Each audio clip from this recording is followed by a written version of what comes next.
அடுத்தாக burden of proof வந்து நீங்கள் சில டேர்ம் கேள்விப்பட்டிருக்கலாம். Burden of proof, onus of proof, reverse burden. So இதெல்லாம் என்ன?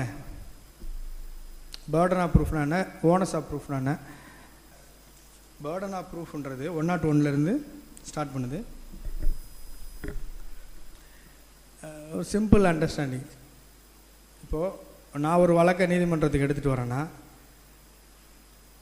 அந்த வழக்கில் சொல்லப்பட்ட சங்கதிகளை நிரூபிக்க வேண்டிய பொறுப்பு எனக்கு தான் இருக்குது.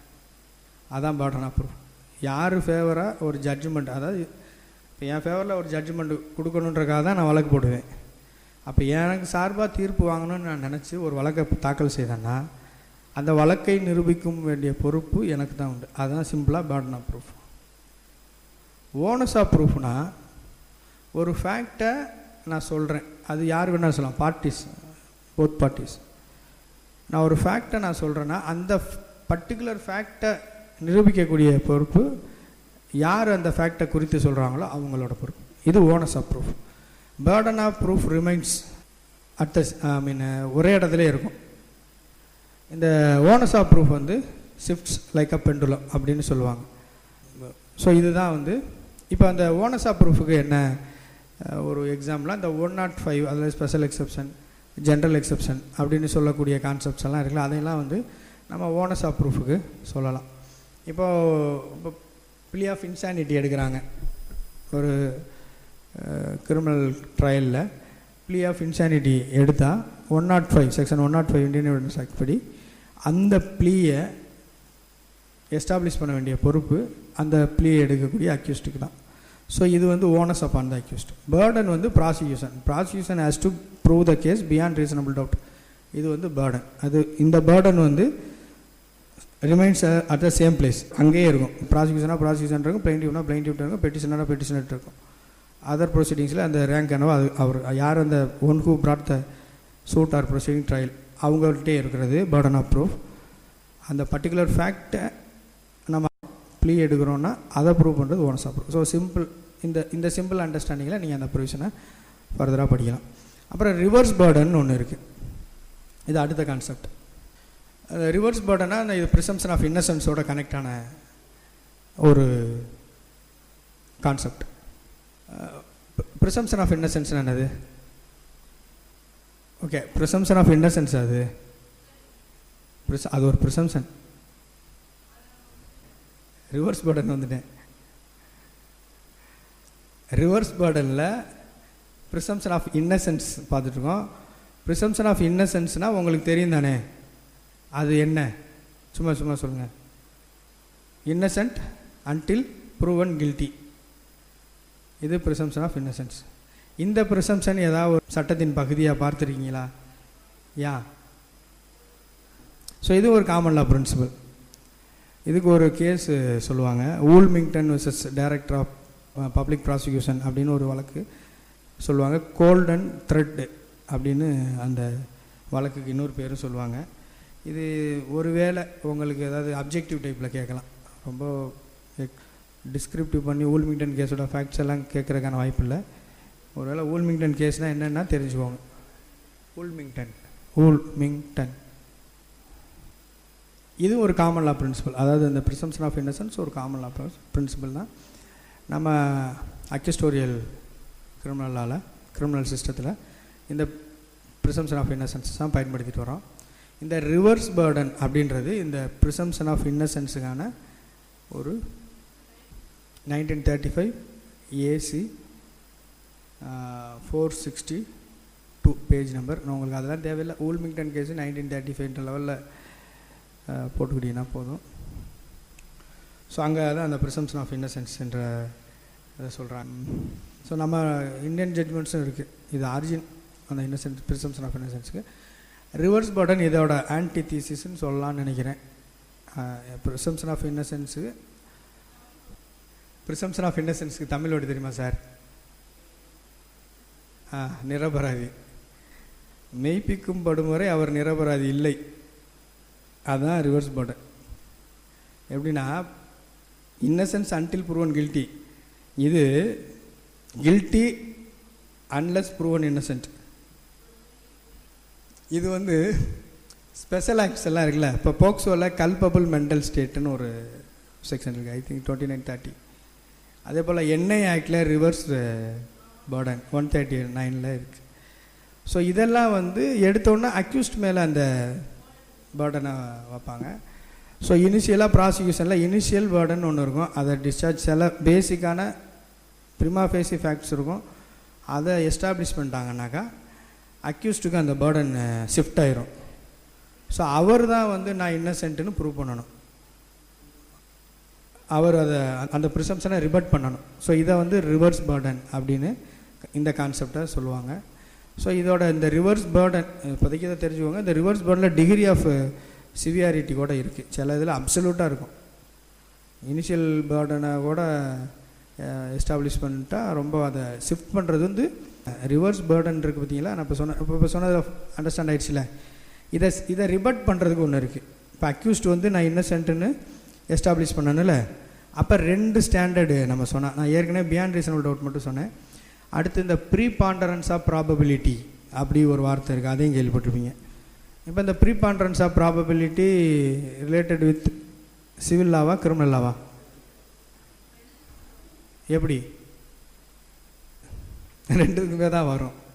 ஆனால் நம்ம ப்ரீபாண்டரன்ஸ் ஆஃப் ப்ராபபிலிட்டிஸை வந்து சிவில் லாவோட தான் கனெக்ட் பண்ணி படிப்போம். இதில் வந்து கிரிமினல் ட்ரையலில் வந்து ஸ்டாண்டர்டு வந்து பியாண்ட் ரீசனபிள் டவுட்னு படிப்போம், புரிஞ்சுக்குவோம், படிக்கிறதுல புரிஞ்சுக்குவோம். சிவிலெல்லாம் ப்ரீபாண்டரன்ஸ் ஆஃப் ப்ராபபிலிட்டிஸ் அப்படின்னு பார்ப்போம். அதில் 100%, இதில் 51-49. 51% நான் ப்ரூவ் பண்ணுறேன்னா எனக்கு ஆச்சு. அங்கே 100% ப்ரூவ் பண்ணணும். 1%, 2% மிஸ் ஆச்சுன்னா பெனிஃபிட் அவுட் அவுட். அதுக்காண்டி அப்சல்யூட் 100%ல ஒரு சும்மா ஒரு அண்டர்ஸ்டாண்டிங்காக சொல்கிறேன். ஸோ அதுக்கெல்லாம் கேஸ்லெஸ் இருக்குது. இந்த ரிவர்ஸ் பர்டனில் 2 கைண்ட் ஆஃப் டிகிரிஸ் இருக்குதுன்னு சொல்லல. இப்போ போக்சோ ஆக்ட் மாதிரியான வழக்குலாம் அந்த ரிபட்டல் எவிடன்ஸே பியாண்ட் ரீசனபிள் டவுட் ப்ரூவ் பண்ண சொல்கிறாங்க. இப்போ வர்ற ஸ்பெஷல் லாஸ்லாம் அந்த அக்யூஸ்டு டிஸ்சார்ஜ் அவரோட அந்த பேர்டனை அந்த ப்ரிசம்ஷனை ரிபட் பண்ணுறதுக்கு அவர் லெட் பண்ணுற எவிடன்ஸ் வந்து பியாண்ட் ரீசனபிள் டவுட் ஸ்டாண்டர்டில் இருக்கணும்னு ஆக்ட்லேயே சொல்கிறாங்க.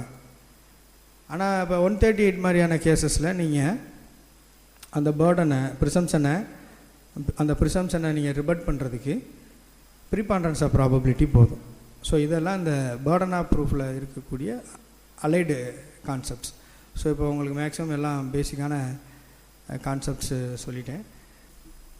மேபி இது இருந்ததுன்னா உங்களுக்கு எவிடன்ஸ் ஆக்டை புரிஞ்சுக்கிறதுக்கு கொஞ்சம் நல்லாயிருக்கும்னு நினைக்கிறேன். அதுபோக இப்போ நீங்கள் பேசிக்காக இருக்கிறதுனால நானுமே கொஞ்சம் பேசிக்காகவே சில டாக்ட்ரின்ஸ் மாதிரி சொல்கிறேன். டாக்ட்ரின்ஸ் மாதிரி அந்த ஒரு செக்ஷன்லேயும் என்ன மாதிரியான டாக்ட்ரின்ஸ் இருக்குது, தியரிஸ் இருக்குது அப்படின்னு பேசிக்காக சொல்லிட்டு போகிறேன். த்ரூ தட் அந்த செக்ஷனோட சின்ன சின்ன இன்டர்பிரேஷன்ஸையும் நம்ம பார்த்து போகலாம். எவிடன்ஸ் ஆக்டில் செக்ஷன் 5ல் தியரி ஆஃப் ரிலவன்சி அப்படின்ற டாக்ட்ரின் இருக்குது. தியரி ஆஃப் ரிலவன்சி, டாக்ட்ரின் ஆஃப் ரிலவன்சி அப்படின்னு இருக்குது. இது ஏன் அப்படி சொல்லுவாங்கன்னு கேட்டிங்கன்னா, fact in issue, relevant fact அப்படின்னு 2 ஃபேக்ட் இருக்குது. அந்த ஃபேக்ட் இன் இஷ்யூன்னு ஒன்று இருக்குது, ரிலவன்ட் ஃபேக்ட் இருக்குது. அப்போ ஏற்கனவே பார்த்தீங்கன்னா சைக்காலஜிக்கல் ஃபேக்ட்டு, ஃபிசிக்கல் ஃபேக்ட்டுன்னு அது ஒரு ஜென்ரலாக ஃபேக்ட் இன் இஷ்யூ. எவிடன்ஸ் ஆக்டில் நம்ம 2 கைண்ட் ஆஃப் ஃபேக்ட்ஸ்னு பார்த்தோன்னா, apart from that physical and psychological, fact in இஷ்யூன்னு ஒரு கைண்ட் இருக்குது, ரிலவன்ட் ஃபேக்ட்னு ஒரு ஃபேக்ட் இருக்குது. ஸோ அதெல்லாம் நீங்கள் இன்டர்பிரேஷனில் தனித்தனியாக தான் சொல்லியிருப்பாங்க. அந்த ஃபேக்ட் இன் இஷ்யூனா நீங்கள் அந்த ப்ரொசீடிங்ஸில் அதுதான் கோர் கான்செப்டாக இருக்கும். நீங்கள் எதை நீங்கள் நிரூபிக்கணும் அப்படின்றது ஃபேக்ட் இன் இஷ்யூவாக இருக்கும். ஒரு ஏ என்ற நபர் கடனுதவி சீட்டின் பேரில் பி என்ற நபருக்கு 1 லட்சம் கைமாற்ற கடன் கொடுத்தாரா அப்படின்றது ஒரு இஷ்யூவாக இருந்ததுன்னா இந்த இஷ்யூ தான் ஃபேக்ட் இன் இஷ்யூ. இல்லை அதில் ரிலவன்ட் ஃபேக்டில் நீங்கள் என்ன வேணாலும் சொல்லலாம். அந்த 5 to 50 வரக்கூடிய ஃபேக்ட்ஸில் அந்த 5 to 50 இது சம்மந்தமான எவிடன்சஸ் கொடுக்கறது ரிலவன்ட் ஃபேக்ட்ஸ். சரிங்களா? அந்த டிரான்சாக்ஷன் சம்மந்தமாக என்ன பண்ணுவீங்க? அந்த டாக்குமெண்ட்ரி எவிடன்ஸ் கொடுப்பீங்க. அந்த ப்ராமிசரி நோட் இட் செல்ஃப் அது ப்ரைமரி எவிடன்ஸு. அப்புறம் சாட்சி கையெழுத்து போட்ட யாராவது விட்னஸை கூட்டிகிட்டு வரலாம். அப்புறம் அந்த சமயத்தில் அவருக்கு பணம் தேவைப்பட்டது, இந்த மெடிக்கல் எமர்ஜென்சி இருந்தது, அவங்க வீட்டில் ஏதோ ஒரு ஃபங்க்ஷன் இருந்தது, வீடு கட்டினார், தொழிலுக்காக கடன் வாங்கினார், இதர தேவைகளுக்காக கடன் வாங்கினார் அப்படின்னு அந்த சர்க்கம்ஸ்டான்சஸை ப்ரூவ் பண்ணலாம். ஸோ இதெல்லாம் உங்களுக்கு ரிலவன்ட் ஃபேக்ட் கீழே வரும். இப்போ கடனே வாங்கலை, இப்போ இவர் கடன் கொடுத்ததை ஃபஸ்ட்டு எஸ்டாப்ளிஷ் பண்ணால் தான் அடுத்து அவருக்கு போனஸ் வரும். கடன் வாங்கலை அல்லது வாங்கிட்டு திருப்பி கொடுத்துட்டேன், இல்லைன்னா வேறு எனக்கு யாருன்னே தெரியாது. ஏ என்ற நபர் பியை கத்தியால் குத்தி காயப்படுத்திட்டாரா, கொலை செய்துட்டாரான்னு ஒரு சார்ஜ் போடுறீங்கன்னா அந்த சார்ஜ் தான் ஃபேக்ட் இஷ்யூ. அப்போ இந்த ரிலவன்ட் ஃபேக்ட்ன்றது என்ன, இந்த 5 to 50 வரும். மோட்டிவ் இருக்கா, அவருக்கு எதாவது ஆப்பர்ச்சுனிட்டி இருந்ததா, ரிஸ்க் ஸ்டே இருக்கா, டெஸ்ட் ஐடென்டிஃபிகேஷன் பரேடில் அடையாளம் காட்டினாரா, இந்த மாதிரியான விஷயங்கள்லாம் ரிலவன்ட் ஃபேக்டில் வரும். ஸோ இதுதான் அப்போ ஃபேக்ட் இஷ்யூன்றது எது தீர்க்கப்பட வேண்டிய சங்கதியோ அது ஃபேக்ட் இஷ்யூ. அந்த தீர்க்கப்பட வேண்டிய சங்கதிக்கு நிரூபிப்பதற்கோ அல்லது அதை மறுத்துரைக்கிறதுக்கோ பயன்படக்கூடிய சாட்சியங்கள் ரிலவன்ட் ஃபேக்டாக வரும். அது தொடர்புடைய சங்கதியெல்லாம் இருக்கும், அந்த டிரான்சாக்ஷனோட தொடர்புடைய சங்கதியெல்லாம் இருக்கும். அது எவிடன்ஸ் ஆக்டில் 5 to 50 சொல்லப்பட்ட ஏதேனும் ஒரு பிரிவுகளை வரும். ஸோ இதுதான் தியரி ஆஃப் ரிலவன்சியோட ஒரு ஃபஸ்ட்டு பார்ட்டுன்னு வச்சுக்கலாம். இது ஏன் நம்ம தியரி ஆஃப் ரிலவன்சின்னு சொல்கிறோன்னா,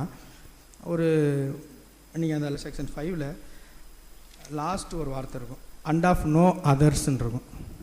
அந்த அண்ட் ஆஃப் நோ அதர்ஸ்ன்ற அந்த ஸ்ட்ரெஸ்ஸு தான் அதை நம்ம தியரி ஆஃப் ரிலவன்சி சொல்கிறதுக்கான அந்த ஜஸ்டிஃபிகேஷனை கொடுக்குதுன்னு நினைக்கிறேன். ஏன்னா எவிடன்ஸ் ஆக்ட் வர்றதுக்கு முன்னாடி இந்தியாவில் நீங்கள் நம்ம ஹிஸ்ட்ரி ஆஃப் இந்தியன் எவிடன்ஸ் ஆக்டை பார்த்துக்கிட்டிங்கன்னா, நீங்கள் டெக்ஸ்ட் புக் எடுத்து பார்த்தீங்கன்னா நான் 1833 1859 வரைக்கும் கிட்டத்தட்ட ஒரு 60 59 52 55 to 60 எனாக்ட்மெண்ட்ஸ் ரிகார்டிங் எவிடன்ஸ் லாவுக்காக அட்காக் லெஜிஸ்லேஷன்ஸ்னு சொல்லியிருப்பாங்க. ஒரு செக்ஷன் இப்போ காம்பிடென்சி ஆஃப் விட்னஸில்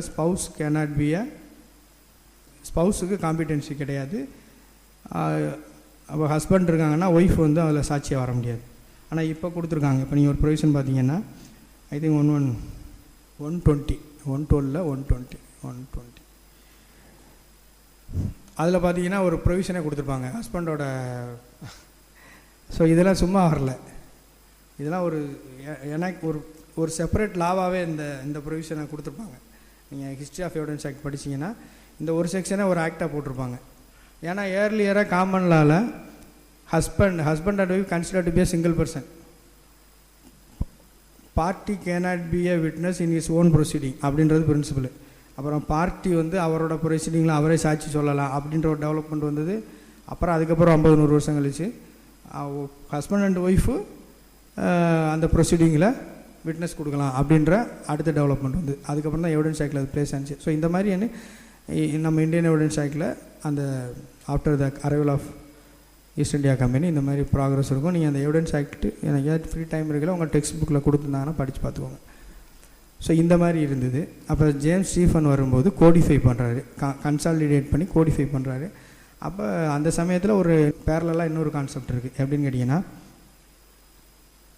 இப்போ நம்மகிட்ட 5 to 15 ரிலவன்சி ஃபிக்ஸடாக இருக்குல்ல, அந்த கான்செப்ட் என்ன சொல்லணும்னா எல்லாமே எவிடன்ஸ் தான். அதுக்கு ஸ்டாண்டர்ட் என்னென்னா எல்லாமே relevant, all are relevant fact. Scale என்னென்னா it must be a relevant fact, it must have some probative value and it should not be prohibited by any law or public policy. இதான் scale. அது ஒரு relevant ஃபேக்டாக இருக்கணும், அதுக்கு ஒரு ப்ரொபேட்டிவ் value இருக்கணும், ஏதோ ஒரு சட்டமோ அல்லது பப்ளிக் பாலிசியோ அந்த சாட்சியத்தை தடை செய்திருக்கக்கூடாது. இந்த 3 செக்லிஸ்ட்லையும் நம்ம செக் பண்ணிட்டோம்னா அந்த எவிடன்ஸ் ரிலவன்ட் எவிடன்ஸ் அப்படின்றது ஒரு கான்செப்ட். இதை ஃப்ரீ ப்ரூஃப் அப்ரோச்சுன்னு சொல்லுவாங்க. இப்போ அமெரிக்கா மாதிரியான கண்ட்ரீஸில் இந்த ஃப்ரீ ப்ரூஃப் அப்ரோச் தான் இருக்குது. அவங்க எவிடன்ஸ் ஆக்ட்லாம் அப்படி கோடிஃபைடாக இல்லை. ஈவன் இங்கிலாண்டில் கூட கோடிஃபைடாக இல்லை. இந்தியாவில் தான் ரிலவன்ட் ஃபேக்ட் அவங்க இப்போ நீங்கள் பார்த்துக்கிட்டிங்கன்னா இங்கிலாந்துலாம் civil evidence act, criminal evidence ஆக்ட்னு 2 ஆக்ட் இருக்குது. அப்புறம் போலீஸ் எவிடன்ஸ் ஆக்ட்னு இருக்கும். நீங்கள் பார்த்தீங்கன்னா அது நீங்கள் சர்ச் பண்ணிங்கன்னா உங்களுக்கு வரும். ஸோ அந்த மாதிரி இருக்கும். நமக்கு ஒரு சிங்கிள் எவிடன்ஸ் ஆக்ட் தான் இருக்குது. அந்த 5 to 50 எல்லா ரிலவெண்ட் ஃபேக்டையும் அவர் கோடிஃபை பண்ணிட்டார். ஏன் அப்படி பண்ணார்னா, இப்போ நீங்கள் ஒரு ஃபேக்ட் ரிலவெண்ட்டா அப்படின்னா என் பார்வைக்கு அது ரிலவெண்ட்டாக இருக்கும். இப்போ நான் ஒரு ஜட்ஜாக இருப்பேன், ஒரே ஃபேக்டை என்னோடய பார்வைக்கு அது ரிலவெண்ட் ஃபேக்ட்னு சொல்லுவேன். இன்னொரு ஜட்ஜ் அவரோட ஸ்டாண்டர்டில் அவருக்கு மேபி அது ரிலவெண்ட்டாக தெரியாமல் கூட இருக்கலாம். இப்போ ஒரு ப்ரொபேட்டிவ் வேல்யூ இருக்குது, என் பார்வைக்கு அதில் ப்ரொபேட்டிவ் வேல்யூ இருக்கலாம். அந்த ஜட்ஜு அவரோட எக்ஸ்பீரியன்ஸ் அவரோட நாலேஜுக்கு அதில் ப்ரொபேட்டிவ் வேல்யூ இல்லாமல் இருக்கலாம். அப்போ பப்ளிக் பாலிசியை பற்றி பிரச்சனை இல்லை, அது யூனிஃபார்மாக தான் இருக்கும். அது ஒரு லா ப்ரொஹிபிட் பண்ணும், பப்ளிக் பாலிசி ப்ரொஹிபிட் பண்ணால் அது ஸ்டாண்டர்டாக இருக்கும். ஸோ இப்போ இந்த மாதிரி ஒரு விம்சன் அப்ஜெக்டிவ் ஸ்டாண்டர்ட் இல்லாமல் சப்ஜெக்டிவ் ஸ்டாண்டர்டாக இருக்குது. இந்த ஃப்ரீ ப்ரூஃப் அப்ரோச்சில் இந்த சப்ஜெக்டிவ் ஸ்டாண்டர்ட் இருக்குது. ஸோ இது வந்து ஹைலி பொலிட்டிக்கல் சிஸ்டம் ஹையாக எவால்வ் ஆன கண்ட்ரீஸில் இதை ஃபாலோ பண்ணலாம். ஸோ அங்கே எல்லாமே அப்ஜெக்டிவ் ஸ்டாண்டர்டாக ஓரளவுக்கு அவங்க அட்டைன் பண்ணியிருப்பாங்க. நம்ம 1860s இப்போ 1872 இந்தியாவில் ஒரு கலோனியல் பவருக்கு கீழே இருக்கக்கூடிய ஒரு கண்ட்ரியில் நீங்கள் அங்கே பொலிட்டிக்கல் இதே கிடையாது, இண்டிபெண்டன்ஸே கிடையாது. அப்படியான ஒரு கண்ட்ரியில் ஒரு ஹைலி எவால்வ்டு கான்செப்ட் எடுத்துகிட்டு வந்து இன்ட்ரடியூஸ் பண்ண முடியாது. ஸோ அந்த பேக்ரவுண்டில் தான். ஸோ ஏன்னா நீங்கள் ஜேம்ஸ் ஸ்டீஃபனுக்கு முன்னாடி பார்த்துக்கிட்டிங்கன்னா அட்டம்ப்ட்ஸ் நடந்திருக்கும். ஜேம்ஸ் ஸ்டீஃபனோட மென்டார் ஒருத்தர் ஹென்ரி மெயின், அவர் ஒரு அட்டெம்ப்ட் பண்ணியிருப்பார். அவர் ஒரு எவிடன்ஸ் ஆக்ட் கோடிஃபை பண்ணியிருப்பார். பட் அது வந்து டிடன்ட் see the light. அந்த டிராஃப்ட் வந்து அபண்டன்ட். ஏன்னா அவர் கம்ப்ளீட்லி இங்கிலாண்டு எவிடன்ஸ் ஆக்டை பேஸ் பண்ணி அதை டிராஃப்ட் பண்ணியிருப்பார். அந்த டிராஃப்ட் வந்து இந்தியன் கண்டிஷனுக்கு ஆப்டாக இல்லைன்னு சொல்லி அதை ட்ராப் பண்ணிடுவாங்க. ஆஃப்டர் தட் ஹென்ரி மெயின் தான் அவரோட ஜூனியர்னு சொல்லலாம். ஜேம்ஸ் ஸ்டீஃபனை ரெக்கமெண்ட் பண்ணுவார். ஜேம்ஸ் ஸ்டீஃபன் வந்து இந்த ஆக்டை கோடிஃபை பண்ணுவார். அப்போ கோடிஃபை பண்ணும்போது எப்படி கோடிஃபை பண்ணுவார், ரிலவெண்ட் ஃபேக்ட்ஸை எப்படி கோடிஃபை பண்ணணும் அப்படின்னு சொல்லும்போது அவர் வரையறை செய்கிறார். 5 to 50 வைக்கிறார். ஸோ நான் வரும்போது திருக்குறள்னு சொன்னேன் பார்த்தீங்களா, என்னோடய ஒப்பீனியன் அது. இந்த எப்படிடா இந்த மனுஷன் ஒரு ரிலவெண்ட் ஃபேக்ட்னு ஒரு யூனிவர்சலாக ஒரு 50 ஃபேக்ட்ஸை எடுத்து வச்சார். அந்த எவிடன்ஸ் ஆக்டை படிக்கும் போதெல்லாம் அப்போ இது ஒரு பர்சனலாக நான் ஃபீல் பண்ணுறது, இதுக்கும் சட்டத்துக்கும் சம்மந்தம் இல்லை. எப்படி ஒரு மனுஷனால் இப்படி யோசிக்க முடியுது? இப்போ 150 வருஷம் கடந்துருச்சு. இன்றைக்கும் இப்போவும் நீங்கள் அதிலேருந்து ஒரு ஃபேக்டை எடுக்க முடியாது, ஒரு ஃபேக்டை சேர்க்க முடியாது. நம்ம ட்ரை பண்ணோம், ஏதாவது ஒன்று புதுசாக சேர்த்துருக்கோமான்னு பாருங்கள், முடியாது. ஸோ அந்த அளவுக்கு அந்த கான்செப்ட் வந்து transcending the time, even place, every thing. So அதனால தான் நான் திருக்குறள் ஒப்பா நான் அந்த எவிடன்ஸ் ஆக்டை பர்சனலாக நான் ஃபீல் பண்ணது. ஸோ அவர் வந்து இந்த அண்ட் ஆஃப் நோ அதர்ஸ்ன்றார். ஸோ அங்கே வந்து probative value, relevant fact, probative value, whether law prohibits or not அப்படின்ற கொஸ்டினே இல்லை. 50 ஃபேக்ட் கொடுத்துருக்கேன், இதான் ரிலவெண்ட் ஃபேக்ட்டு, இதை ப்ரூவ் பண்ணு, இதை தவிர வேறு எதையும் ப்ரூவ் பண்ணக்கூடாது, and of no other. So அதனால தான் அதை தியரி ஆஃப் ரிலவென்ஸ்னு சொல்கிறோம். இந்த 50 செக்ஷனையும் கோர்ட் வித் 50 doors அப்படின்ற கான்செப்ட்லையும் சொல்லுவாங்க. ஸோ இதுதான் எவிடன்ஸ் ஆக்ட் வந்ததுக்கான ஒரு ப்ரீஃபான பேக்ரவுண்ட். கொஞ்சம் இதை நீங்கள் மைண்டில் வச்சு கூட நீங்கள் எவிடன்ஸ் ஆக்ட் அப்ரோச் பண்ணலாம். சரிங்களா? ஸோ அடுத்த செக்ஷன் 6. செக்ஷன் 6ல் டாக்ட்ரின் ஆஃப் ரிஸ்க் ஸ்டேன்னு சொல்லுவாங்க. Facts forming part of same transaction. So section 6ல் doctrine of res gestae, facts forming part of same transaction அப்படின்றது. இது நீங்கள் சிம்பிளாக ரிஸ்க் ஸ்டேன்ற டேமுக்கு டெஃபினிஷன் கிடையாது. திங்ஸ் டன் அப்படின்னு சொல்லுவாங்க. திங்ஸ் டன்னா என்ன அப்படின்றது அது, ஏன்னா அதுவும் ஒரு காமன் லா, அது எல்ஸ்வேர்னு சொல்லுவாங்க. அலிபிக்கான ஈக்குவலன்ட் டேம் மீனிங் எல்ஸ்வேர். அது ஒரு முறை கேள்வியாகவும் கேட்கப்பட்டிருக்காங்க. அலிபின்னா அதுக்கு மீனிங் என்ன, எல்ஸ்வேர். ரெஸ்கஸ்ட் என்ன, திங்ஸ் டன் அப்படின்னு சொல்கிறாங்க. ரெஸ்கஸ்ட்ன்றது ஒரு அமார்ஃபஸ் கான்செப்ட். அமார்ஃபஸ்னால் ஒரு வடிவம் இல்லாத ஒரு கான்செப்ட். நீங்கள் எப்போவும் அதை வந்து ஒரு வடிவம் கொடுக்க முடியாது. அது ஒரு, ஏன்னா அதை உருவாக்குனாலுக்கே அது என்னன்னு தெரியாது. அது காமன் லா பிரின்சிபல். நீங்கள் புக்ஸ் எடுத்து பார்த்தீங்கன்னா லார்ட் காக்பர்ன் அப்படின்னு ஒரு ஜட்ஜ் இருப்பார். அவர் என்ன சொல்லி ஒரு இடத்துல சொன்னதாக ஒரு கோட் இருக்கும், என்னென்னா இந்த எவிடன்ஸை எந்த செக்ஷன் எந்த பார்ட்டு கீழே கொண்டு வரணும்னு தெரில, லெட் இட் பி அண்டர் ரெஸ்கஸ்டே அப்படின்னு ஒரு ஜூனியரை பார்த்து சொன்னதாக ஒரு அப்சர்வேஷன் கொடுத்துருப்பாங்க உங்கள் டெக்ஸ்ட் புக்கில். ஒரு அட்வொகேட் இருந்திருக்காரு, ஒரு எவிடன்ஸ் வச்சுருக்காரு, அது என்ன பார்ட்டில் அதை ரிலவெண்ட் ஆகுதுன்னு சொல்ல தெரில அவருக்கு. அப்போ தூக்கி ரெஸ்கஸ்ட் என்ற தலைப்பில் போட்டு காந்தி கணக்கில் எழுதுன்ற மாதிரி ரெஸ்கஸ்ட் என்ற கணக்கில் எழுது அப்படின்னு அவர் சொன்னதாக அந்த டெக்ஸ்ட் புக்கில், நீங்கள் மேக்ஸிமம் எல்லா டெக்ஸ்ட் புக்கில் அந்த அப்சர்வேஷன் இருக்கும். ரெஸ்க் எஸ்டேட். ஏன்னா அதுக்கு ஒரு அமார்ஃபஸ் கான்செப்ட், அதை நீங்கள் ஒரு காங்கிரீட்டாக சொல்ல முடியாது. நம்ம எவிடன்ஸ் ஆக்டில் ரெஸ்க் எஸ்டேட்ன்ற பிரின்சிபல் 6 to 10 இருக்குது. இப்போ பிஎஸ்ஏல அந்த ஃபேக்ட்ஸ் தான் க்ளோஸ்லி கனெக்டட் ஃபேக்ட்ஸ்னு சொல்லி குரூப் கனெக்ட் பண்ணிப்பாங்க. ஏன்னா க்ளோஸ்லி கனெக்டட் ஃபேக்ட்ஸ்னால் in a sense connected with a fact in issue, அது க்ளோஸாக ஃபேக்ட் இன் இஷ்யூவோட கனெக்ட் ஆன ஃபேக்ட்ஸாக இருக்கும். ஸோ அதான் facts forming part of same transaction. So இந்த ரிஸ்க் எஸ்டேட்ன்றது facts forming part of the same transaction. Section 6 பற்றின அண்டர்ஸ்டாண்டிங் இருக்குது தானே, நான் அதையும் எக்ஸ்பிளைன் பண்ணி சொல்லவா? இந்த அளவில் போதுமா? அதில் இன்னொரு டாக்டரின் இருக்குது, அதை சொல்கிறக்காக கேட்குறேன். செக்ஷன் 6 எதுக்குன்னு கேட்டிங்கன்னா, இப்போ தக்கம் அப்படின்னு ஒரு ஜோக்கு இருக்குது, கேள்விப்படுறீங்களா? ஒரு வடிவேல் ஜோக்கு ஒன்று இருக்குது, பார்த்துருப்பீங்க. சினிமா போஸ்டர் ஒட்டுவார், கீழே வச்சுட்டு தங்கப்ப தக்கம்னு படிப்பார் இவர், அவர் தங்கப்ப தக்கம்னு வாசிப்பார். அது ஒரு ஜோக்காக இருக்கும். அந்த கண்டெக்ஸ்ட்டை பிரிக்கிறது, கண்டெக்ஸ்ட்டை பிரிச்சிங்கன்னா மீனிங் இல்லாமல் போயிடும். என் வயிற்றை வச்சு அவன் முட்டியில் வேகமாக மோதி அவன் கையை உடச்சிட்டேன்னு சொல்லுவார் வையாபுரி ஒரு ஜோக்கில். ஒரு ஜோக்கு இருக்கும் சினிமாவில், அவர் வையாபுரியை அடிச்சிருப்பாங்க, வயிற்றுலேயே குத்திருப்பார். இவர் எப்படி சொல்லுவார்னா, என் வயிறை வச்சு அவன் கையில் மோதி அவன் கையை ஒடிச்சிட்டேம்பார். அந்த அவுட் ஆஃப் கண்டெக்ஸ்ட்டில் அதை பிரித்தோம்னா மீனிங் போயிடும். ஸோ அப்போ நம்ம ஒரு ஈவெண்ட்டை ஒரு டிரான்சாக்ஷனை பார்க்கணும்னா அந்த கண்டெக்ஸ்ட்டோடு பார்க்கணும். அப்போ கண்டெக்ஸ்ட்னா டைம் ஃப்ரேம் தான். அப்போ அந்த டைம் ஃப்ரேமை ஃபிக்ஸ் பண்ணுறது தான் செக்ஷன் 6ஓட ஒன் ஆஃப் த மேபி அதான் கோராக கூட சொல்லலாம். அப்போ அந்த same transaction, what is transaction, what facts form the part of the same transaction. இப்போ இந்த காலையில் 6 மணிக்கு கோழி கொக்கரக்கோன்னு கூச்சு அப்படியே கிளம்பி வந்தேன்ற மாதிரி கதை வரக்கூடாது. அப்ரூட்டாக கட் பண்ணணும். எந்த இடத்துல வந்து அந்த அக்கரன்ஸ் நடந்துச்சு அதை மட்டும் சொல்லணும். அந்த கண்டெக்ஸ்ட்டை கொடுக்குற பணியை செய்கிறதா, அந்த பார்ட்டை ரிலவெண்ட்டுன்னு சொல்கிறதா செக்ஷன் 6. அதுதான் ரிஸ்க் எஸ்டேட். நீங்கள் இந்த லெவலில் அதை புரிஞ்சுக்கலாம். இப்போ ஆர் வெர்சஸ் பெட்டிங் ஃபீல்டுன்னு ஒரு கேஸ் இருக்குது. அது உங்களுக்கு எல்லாருக்கும் தெரிஞ்ச வழக்கு தான். பேர் தெரியாட்டாலும் ஃபேக்ட் தெரியும். ஒருத்தர் கழுத்து அறுத்துருவார் ஒரு அம்மாவை காலங்காத்தால் போய். அந்த அம்மா என்ன செய்யும், தடுமாறி வெளியில் வந்து ரூமுக்கு வெளியில் வந்து ஸோ இந்த மாதிரி கழுத்து அறுத்துட்டான், see auntie what Harry has done to me அப்படின்றது அந்த statement. See auntie what Harry has done to me அப்படின்றது ஸ்டேட்மெண்ட். இப்போ இந்த ரூம்களை தான் வெளியில் போய் சொல்கிறாங்க. இது வந்து forming part of the same டிரான்சாக்ஷனா அப்படின்றது அந்த வழக்கில் ஆர் வெர்சஸ் பெட்டிங் ஃபீல்டில் இஷ்யூவாக இருக்கும். அப்போ அந்த இப்போது ஒருத்தர் அறுத்துட்டார் கழுத்தை, தட்டு மாதிரி ரூமை விட்டு வெளியில் வர்றாங்க, பாருங்க இவன் என்ன பண்ணிட்டான் அப்படின்னு சொல்கிறாங்க. ஸோ இது ஃபார்மிங் பார்ட் ஆஃப் சேம் டிரான்சாக்ஷன்ன்றது கேள்வி. அந்த வழக்கில் செயலின் தொடரா அந்த forming part of the same transaction ஒரு தொடர் நிகழ்வா?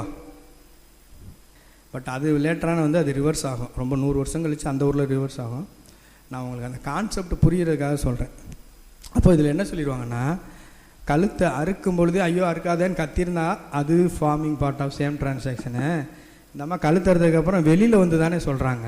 அந்த மீன் டைம், அதுக்கு ஒரு டைம் ஸ்பேஸ் இருக்குல்ல, அந்த டைம் கேப்பில் ஒரு எக்ஸாஜரேட்டடு வெர்ஷன் வந்துடலாம், கலர்டு வெர்ஷன் வந்துடலாம், ஒரு அந்த ஸ்டேட்மெண்ட் ஒரு எம்பலிஸ்ட் வெர்ஷன் வந்துடலாம், ஒரு இம்ப்ரூவ்மெண்ட் வந்துடலாம். ஸோ அதனால் கழுத்து அறுக்கும்போது அந்த அம்மா கத்திருந்தால் forming part of the same transaction. அவங்க வெளியில் வந்து சொன்னதுனால அதுக்குள்ள ஒரு டைம் கேப் ஆகிடுச்சு. அதனால அது வந்து not res gestae, not forming part of the same transaction அப்போ சொல்லிடுவாங்க. அது இங்கிலாண்டில் சொல்லியிருப்பாங்க. அப்புறம் ஆர் வெர்சஸ் கிறிஸ்டி அப்படின்ற வழக்கில் அது ஓவர் ரூல் ஆகும் 100 வருஷம் கழிச்சு. பட் ஆனால் ஆக்சுவலி இந்தியன் கண்டெக்ஸ்டில் அது ரிஸ்க் ஸ்டே தான், forming part of the same transaction. நம்ம இந்தியன் கோர்ட்ஸை வந்து அவங்க வெளியில் வந்து சொல்கிறாங்க பார்த்தீங்களா, அது வந்து forming part of the same transaction தான். ஒரு வழக்கில் R versus Rameshwar Singh versus state of யூபின்னு நினைக்கிறேன் அந்த வழக்கு பேர், ராமேஸ்வர் சிங்னு வரும். அந்த வழக்கில் என்னென்னா, ஒரு குழந்தை இருக்கும், 8 வயசு குழந்தை, அதை அந்த குழந்தை காணாமல் போயிடும். அதை ஒரு அக்யூஸ்ட் அந்த குழந்தைய ரேப் பண்ணி அந்த சைல்டு மயக்கமாக இருப்பாங்க கிடக்கும். அவங்க அம்மா தேடி வந்து அந்த குழந்தைய தேடி வந்து ஒரு இடத்துல பார்க்கும்போது மயங்கி கிடக்கும். அது கண் விழித்து என்ன நடந்துச்சுன்னு சொல்லும். ஸோ இவ்வளவு டைம் ப்ராசஸ் ஆயிரும், இவ்வளவு டைம் ஆயிரும், கேப் ஆயிரும். பட் இதை வந்து நம்ம சுப்ரீம் கோர்ட் வந்து ரிஸ்க் ஸ்டேன்னு தான் சொல்லியிருக்காங்க, forming part of the same transaction அப்படி தான் சொல்லியிருக்காங்க. ஸோ இந்தியன் ஸ்டாண்டர்டு வேறு, நான் உங்களுக்கு அதை புரிஞ்சுக்கிறதுக்காக சொல்கிறேன். ஈவன் இங்கிலாண்ட்லேயுமே அது வந்து அப்போ ஆஃப்டர் தட் இப்போ அதை இது பண்ணிட்டாங்க, ஓவர் ரூல் பண்ணிட்டாங்க. ஸோ இந்த பெட்டிங் ஃபீல்டு கேஸ் படிக்கும்போது நம்ம இந்த பெட்டிங் ஃபீல்டு கேஸை செக்ஷன் 32 டையிங் டிக்ளரேஷனுக்காகவும் நம்ம படிப்போம். இப்போ அந்த வழக்கில் அது டையிங் டிக்ளரேஷன் இல்லைன்னு சொல்லிடுவாங்க. ஏன்னா இங்கிலாண்டில் வந்து at the expectation of death அந்த டெத் பெட்டில் மேக் பண்ணால் தான் அது நாட் ஓன்லி டெத் பெட்டு, அவருக்கு அந்த எக்ஸ்பெக்டேஷன் இருக்கணும், நம்ம இறந்து போயிடுவோன்னு அவருக்கு அந்த நம்பிக்கையும் இருந்தால் மட்டும்தான் அது வந்து டையிங் டிக்ளரேஷன் அப்படின்னு சொல்லுவாங்க. ஸோ ஆர் வெர்சஸ் பெட்டிங் ஃபீல்டில் அந்த அம்மா சாக போகிறேன்னு அதுக்கு அந்த பிலீஃப் இல்லை, அதனால் டையிங் டிக்ளரேஷன்லேயும் வராது. அனாமத்தா பாவம் அந்த அம்மா செத்து போயிடுச்சு அப்படின்ற மாதிரி அந்த வழக்கு முடிஞ்சிடும். பட்டு இந்தியன் கண்டெக்ஸ்டில் நம்ம அந்த டெத் பெட்டில் எக்ஸ்பெக்டேஷனில் கொடுக்கணும்னு அவசியம் இல்லை. நீங்கள் பகல நாராயணசாமி வழக்கு நம்ம படிப்பீங்க, அதில் அவர் என்ன செய்திருப்பாருன்னா, அது ஒரு பகல நாராயணசாமி வழக்கு வந்து 2 விஷயத்துக்கு லேண்ட்மார்க் கேஸு. ஒன்று வந்து டையிங் டிக்ளரேஷனுக்கு, இன்னொன்று வந்து கன்ஃபெஷனுக்கு. கன்ஃபெஷனுக்கான டெஃபனிஷன் கொடுத்தது பகல நாராயணசாமி வழக்கு தான். அதேமாதிரி டையிங் டிக்ளரேஷனுக்கு ஒரு இன்டர்பிரேஷன் கொடுத்த லேண்ட்மார்க் கேஸும் பகல நாராயணசாமி வழக்கு தான். அந்த வழக்கில் என்ன நடந்திருக்குன்னா, அவர் மனைவிட்ட சொல்லிட்டு போவார், அவர் ஒருத்தருக்கு பணம் கொடுத்துருப்பார் கடனாக, ஒரு லெட்டர் ஒரு வாப்பா வந்து காசு வாங்கிட்டு போகணும் வரும், இவர் ஒய்ஃப்கிட்ட சொல்லிட்டு போவார், நான் வந்து பணம் சோன்ஸோ கொடுத்துருந்தேன், அவர் தரதா சொல்லி லெட்டர் போட்டிருக்காரு, நான் போய் வாங்கிட்டு வந்துடுறேன்னு சொல்லிட்டு போயிடுவார். 3 நாள் கழிச்சு மொதல் நாள் ட்ரெயினில் போவார், ஒரு நாள் விட்டு 3ஆவது நாள் அவர் பாடியை துண்டு துண்டாக வெட்டி ஒரு ட்ரங்க் பெட்டியில் ட்ரெயின் கம்பார்ட்மெண்ட்டில் இருக்கும். ஸோ இந்த நான் பணம் வாங்கிட்டு வரேன்னு சொல்லிட்டு போனார் பார்த்தீங்களா, that statement was dying declaration Indian court. நம்ம பிரிவி கவுன்சில் தான் சொல்லியிருப்பாங்க, நம்ம இந்தியன் எவிடன்ஸ் ஆக்டை பேஸ் பண்ணி சொல்லியிருப்பாங்க. ஹைகோர்ட், பாம்பே ஹைகோர்ட்டா இல்லை பிரிவி கவுன்சிலாக தெரியல, subject to correction privy council case தான். அந்த இன்னொரு லேண்ட்மார்க் கேஸ் தான் அது, இதில் வரும், அது இன்னொரு ஹைகோர்ட்டில் வரும், இது பிரிவி கவுன்சில் கேஸ் தான். So no worries. ஸோ இங்கே வந்து எக்ஸ்பெக்டேஷனே தேவையில்லை, டெத்துக்கான எக்ஸ்பெக்டேஷனே இந்தியாவில் தேவையில்லை. So R versus Bedingfield அந்த கேஸோட கண்டெக்ஸ்டில் அந்த அம்மா வந்து அது ரிஸ்க் ஸ்டேவும் கிடையாது, டையிங் டிக்ளரேஷன் கிடையாது ஆக்சுவலாக. ஸோ இது வந்து ரிஸ்க் ஸ்டே பார்த்தினா இது. ஸோ இப்போ ரிஸ்க் ஸ்டே நம்ம பெரும்பாலும் அந்த இல்லஸ்ட்ரேஷனே பார்த்துக்கிட்டிங்கன்னா ஷார்ட்லி பிஃபோர் ஷார்ட்லி ஆஃப்டர் அப்படின்னு அந்த இல்லஸ்ட்ரேஷனில் கொடுத்துருப்பாங்க. இப்போ நான் உங்களுக்கு ஷார்ட்லி பிஃபோர் ஷார்ட்லி ஆஃப்டர் தான் சொல்லியிருக்கேன். செக்ஷன் 6 இல்லஸ்ட்ரேஷன் பார்த்தீங்கன்னா, A is accused of murder of B by beating him. Whatever was said or done by A or B or the bystanders at the beating or so shortly before or after it as to form part of the same part of the transaction is a relevant fact அப்படின்னு சொல்லியிருப்பாங்க. So இது வந்து அந்த சம்பவம் நடக்கிறதுக்கு அந்த இல்லஸ்ட்ரேஷனை படிச்சிங்கன்னா தெரியும், சம்பவம் நடந்துட்டு இருந்த போது அது கொஞ்சம் பின்ன அது வந்து ரிஸ்க் ஸ்டே அப்படி சொல்லியிருப்பாங்க. அப்போனா அந்த சம்பவம் நடந்தது மட்டும் அந்த பீரியட் மட்டும்தான் அப்படின்னா அதுவும் கிடையாது. இப்போ நீங்கள் செக்ஷன் 10 ஒரு இல்லஸ்ட்ரேஷன் இருக்கும், waging war against government of இந்தியான்ட்டு. அந்த இல்லஸ்ட்ரேஷனை பார்த்தீங்கன்னா, இப்போ கவர்மெண்ட்டுக்கு எதிராக அரசுக்கு எதிராக புரட்சி பண்ணுறது அரை மணி நேரத்துலேயே நடக்கும், ஆண்டு கணக்காக நடக்கலாம். நீங்கள் அந்த செக்ஷன் 10 ஒரு இல்லஸ்ட்ரேஷன் இருக்குது, நீங்கள் அதை எடுத்து பார்த்தீங்கன்னா தெரியும், 8 ஆஃப் பிஎஸ்சியில். ஸோ அதையே ஜென்ரல் டிரான்சாக்ஷன் சொல்லியிருப்பாங்க. அந்த இல்லஸ்ட்ரேஷன் பி, இதுலேயுமே இல்லஸ்ட்ரேஷன் சி கொடுத்துருப்பாங்க. பி பாருங்களேன், ஸோ அது government of India waging war பண்ணுறதான், அந்த அஃபென்ஸ் பண்ணுறதான். இந்த இல்லஸ்ட்ரேஷன் பி மாதிரியே 10லேயும் ஒரு இல்லஸ்ட்ரேஷன் இருக்கும். So forming part of the general transaction. So it depends, res ஸ்டேன்றது ஷார்ட் டைம் பீரியட்லேயும் நடக்கலாம், ஒரு எக்ஸ்டெண்டட் டைம் பீரியட்லேயும் நடக்கலாம், சரிங்களா? ஸோ அதையெல்லாம் general forming part of the general transaction. சரி, அடுத்த கேள்வி என்னென்னா, இப்போ ரிஸ்க் ஸ்டேன்றது கிரிமினல் கேசஸில் மட்டும்தான் வருமா? சூட்டுன்னு கொடுத்துருப்பாங்க. The question is whether certain goods ordered from B, the goods were delivered to several intermediate persons successively. Each delivery is a relevant fact. So இது பார்த்தாலே இது ஒரு சிவில் ப்ரொசீடிங். ஸோ ரிஸ்க் ஸ்டேன்ற concept based upon the facts and circumstances of the case civil கேசஸுக்கும் வரும், criminal கேசஸுக்கும் வரும். So அந்த illustration itself shows that அப்படின்னு நம்ம பார்த்துக்கலாம். அப்புறம் அந்த section 6 hue and cry doctrine அப்படின்னு ஒரு டாக்ட்ரின் இருக்குது. செக்ஷன் 6 கீழே ஹியூ அண்ட் க்ரை டாக்ட்ரின் அப்படின்னு ஒரு டாக்ட்ரின் இருக்குது. அந்த டாக்ட்ரினோட பேசிஸ் என்னன்னு பார்த்துக்கிட்டிங்கன்னா, இது ஒரு இப்போ நான் சொல்கிற விஷயம் வந்து எவிடன்ஸ் ஆக்டில் ஒரு காமனான ஒரு எலமெண்ட். இந்த ஃபேக்டில் ஃபிசிக்கல் ஃபேக்ட், சைக்காலஜிக்கல் ஃபேக்ட் அப்படின்னு சொன்னேன் உங்கள்கிட்ட. இப்போ ஸ்டேட்மெண்ட்னா something to state, whether written or oral, அதுதான் ஸ்டேட்மெண்ட். இப்போ நம்ம ஸ்பீச் இருக்குல்ல, பேசுகிறது, அது வந்து ஃபிசிக்கல் ஃபேக்டா சைக்காலஜிக்கல் ஃபேக்டா? பேசுகிறது ஸ்பீச் இருக்குல்ல, ஸ்பீக்கிங், ஆக்ட் ஆஃப் ஸ்பீக்கிங், அது வந்து ஃபேக்டில் ஃபிசிக்கல் ஃபேக்ட்ன்ற கேட்டகரியில் வருமா, சைக்காலஜிக்கல் ஃபேக்ட் அப்படின்ற கேட்டகரியில் வருமா? ஃபிசிக்கல் ஃபேக்டில். வேறு ஆன்சர் இருக்கா? நம்ம காமன் பார்லன்ஸில் ஸ்பீச் வந்து ஃபிசிக்கல் ஃபேக்ட் தான். ஏன்னா 5 சென்சஸ் ஃபேக்டில் நீங்கள் ஃபேக்டை எடுத்து பார்த்தீங்கன்னா anything, any mental condition of which any person is conscious, இது வந்து சைக்காலஜிக்கல் ஃபேக்ட். கான்சியஸாக இருக்குது, பிரெயினில் நடக்கிறது சைக்காலஜிக்கல் ஃபேக்ட். அந்த ஒன்றை பார்த்தீங்கன்னா anything, state of things, relation of things capable of being perceived by senses. அப்போ நம்ம சென்சஸ் ஐம்புலன்கள் மூலமாக உணர்வது, உணரத்தக்க விஷயங்கள் வந்து ஃபிசிக்கல் ஃபேக்ட் அப்படி சொல்லலாம். அப்போ ஸ்பீச்சுன்றது ஜென்ரலி நார்மலாக அது ஃபிசிக்கல் ஃபேக்ட் தான். ஆனால் அந்த ஹியூமன் எவிடன்ஸ் ஆக்டில் அந்த ஸ்டேட்மெண்ட்டை எப்போதுமே ஒரு சைக்காலஜிக்கல் ஆஸ்பெக்டில் தான் பார்ப்பாங்க.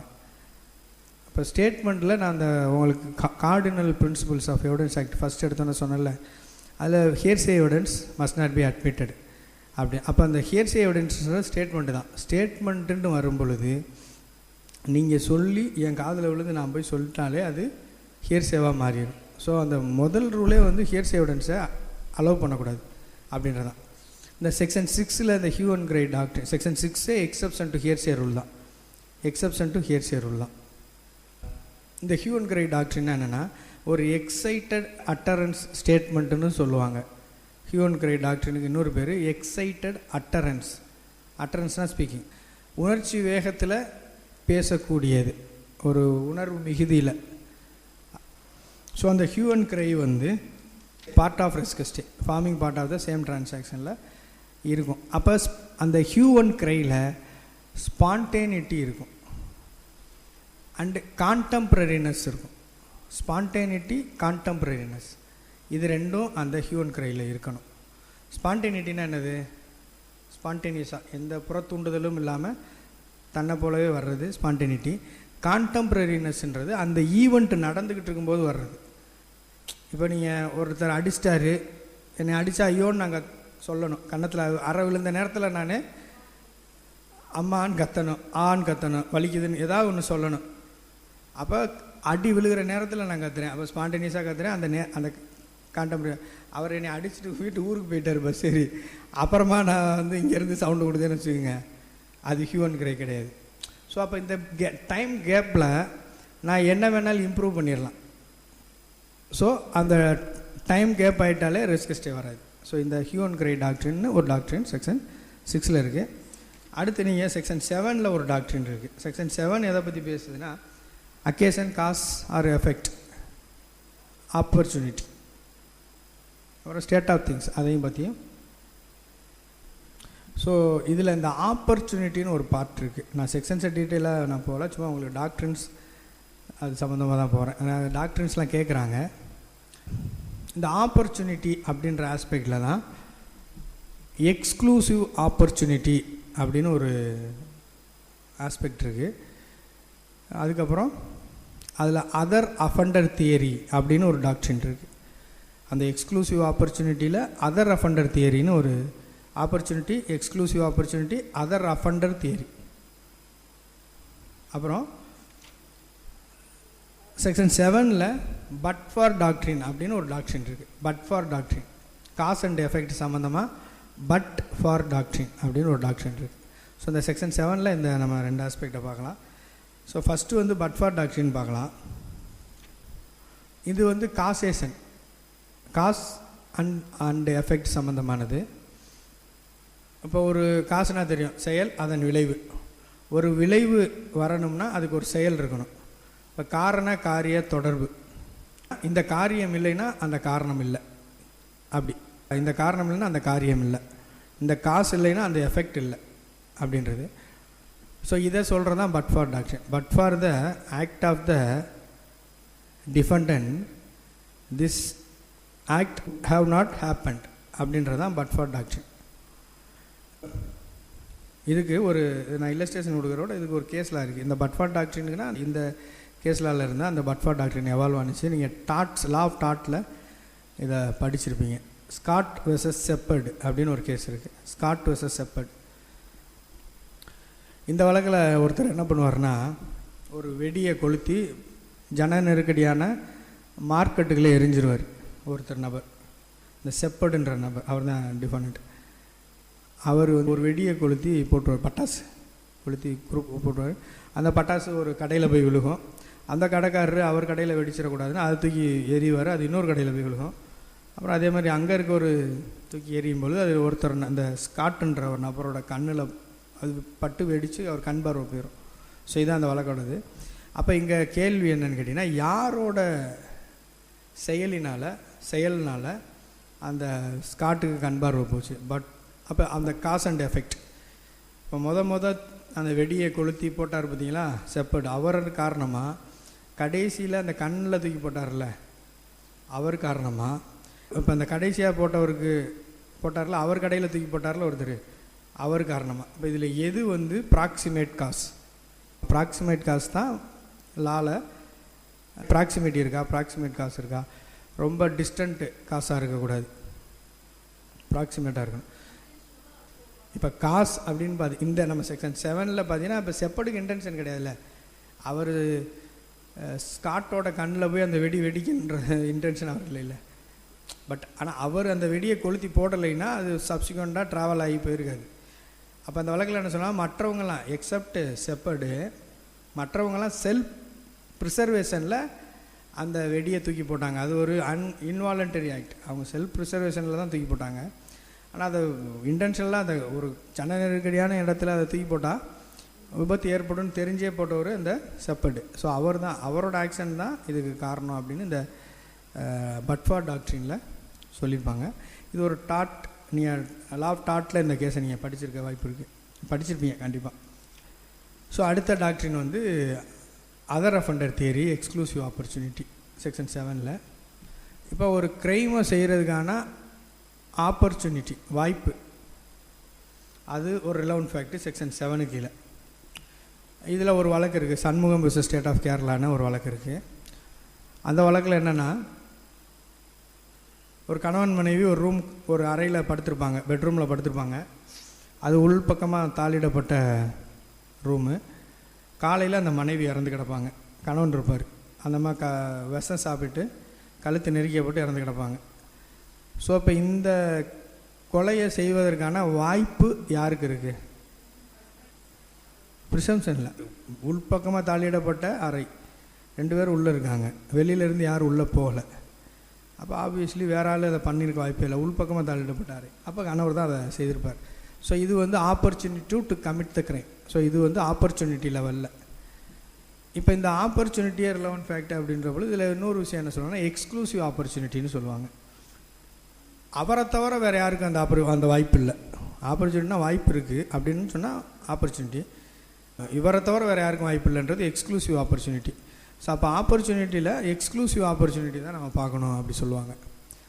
இந்த எக்ஸ்க்ளூசிவ் ஆப்பர்ச்சுனிட்டியில் தான் அந்த அதர் அஃபண்டர் தியரி வருது. ஸோ இதில் ஒரு வழக்கு என்னென்னு கேட்டிங்கன்னா, Donthula Ravindranath versus state of Andhra Pradesh அப்படின்ற ஒரு வழக்கு. அதாவது Donthula Ravindranath alias Ravinder Rao versus state of AB.